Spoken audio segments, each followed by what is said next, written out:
اللي انا احطه على الشعر، حطيته على الشعر وغذيته منه، سرحت الشعر وخلصت كل حاجه. في حلين بقى اقدر اقول لك عليها. هتلف الشعر بنفس الطريقه كده، نفس الطريقه، وهتجيبي ايه؟ تعالى كده، تعالى معلومه بعد اذنك. بص يا ست الكل، فوطه سخنه اهو،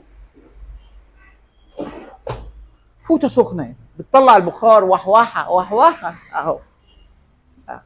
هتيجي بقى يا ست الكل هتعملي ايه؟ شايفه اللقطه دي؟ مالك؟ تحبي السخونيه؟ تخافيش. بص يا ست الكل، هتجيبي الفوطه وتبداي تعملي سخنه، معلش، تبداي تعملي انك حضرتك، يعني انا بوديكي بس المثل وانت اكيد هتبقي فاهمه اكتر مني. اهو هتلف فيها على الشعر. هتسيبيها قد ايه؟ هتسيبيها لمده 10 دقائق. ان طبيعه احنا بنعمل ايه بالسخونيه؟ ايه فايده الفوطه السخنه؟